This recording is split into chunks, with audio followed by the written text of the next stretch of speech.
Well, Hmong food is generally really Southeastern Asian, so it's spicy. It's really hot.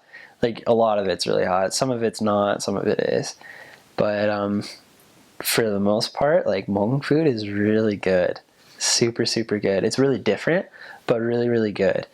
I think the closest like you can really relate to is maybe like Thai food or Vietnamese food in a way.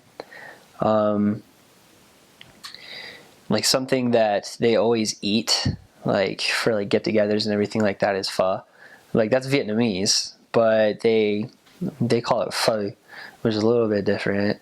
But it's practically the same thing, but they add their own Hmong twist to it. Vietnamese people, they just make the pho broth and then eat it like that with rice noodles and meat and vegetables and stuff. But it's really funny, like at a Hmong get-together, when you eat pho, there's like thousands of different like condiments that you can put into it. And I remember my first time watching somebody make their own like bowl of pho. They were just grabbing random things and just going, and I was like, I have no clue what the heck I'm gonna do. Like my pho's gonna like be terrible. And eventually I got it down. I got it down to a science. I knew what I liked when I ate pho. And that stuff was super, super, super good. Like I crave it all the time, and it's something really easy to get when you get back home too. It's not like you need a Hmong member to make it for you all the time. Another thing that they love to make is called a khapong. It's actually a Thai thing, but Hmong people kind of put their own little spin on it, like they do everything else. And it's kind of like a curry in a way.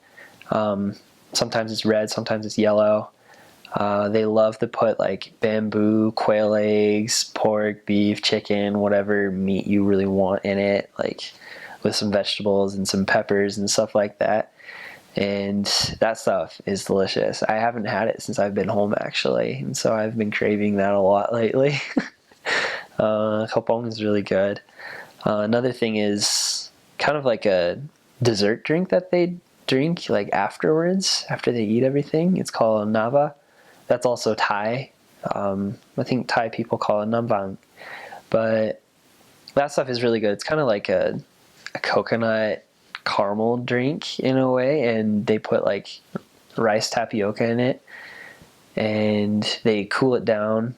They put like ice cubes in it and everything like that. And I just don't know how to explain it. It's just like a really colorful like blend of amazingness in one little cup. It's super good. Like they have like these little green tapioca balls, pink tapioca like worm looking things. Then you get like blue stuff, white stuff, black stuff. I don't know how to explain it. It's just like you have a rainbow in a cup and it's super good. Some weird things that I ate though. Things that I definitely really liked though that were super weird. Like I've eaten every organ on an animal. Like name an animal and I've eaten its organs. And it's kind of interesting to say that, but something that Hmong people love to eat is squirrel.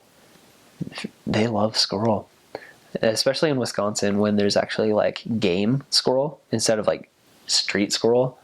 You don't want to eat the ones in the city. You want to eat the ones out in the forest that actually eat good things. They love eating squirrel, and squirrel's kind of an interesting kind of meat. It's kind of bitter in a way. But I've had squirrel lung, squirrel liver, you name it, and I've had it.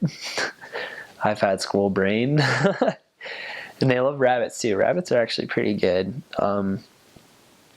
Really funny story, my companion actually knocked a rabbit out with a disc golf. You know how they're like super thick? Yeah, he threw one at a rabbit once when we were like farming, like helping some Hmong people garden and everything like that, grow some crops, and that's what we did for community service. The people there that were running the community garden, they're like, hey, if you guys see a rabbit, you know, you can kill it and take it home and eat it. Like, that's cool.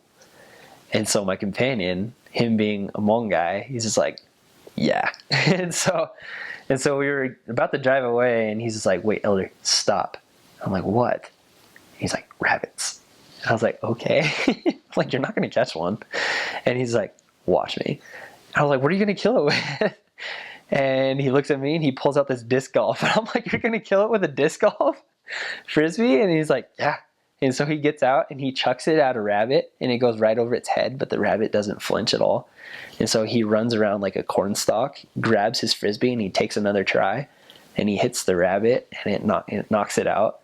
And then he just runs over to it, picks it up by its ears and starts like running over to the car, just, I got a rabbit! And I was just like dumbfounded. I was like, what in the world? Who am I serving with? It was awesome though. Elder Hang was such a cool guy. And we took it to a member the next day and he cooked it up for us and we ate it. And it was actually really good. Super, super good. Another weird thing that some Hmong people like to eat, chicken feet. That's a lot of like, it's a big Asian thing. Like a lot of Asians love chicken feet. I wasn't too big of a fan of it because it's kind of weird. There's not really any meat on a chicken foot. You just have to eat its tendons and stuff. And so I wasn't too big of a fan because I like meat. There wasn't any meat. And so I was kind of bummed out. Still, it was good, but not my kind of thing. Something else that we ate. What else have I eaten over there? Oh yeah, my favorite Hmong food. It's called zhao.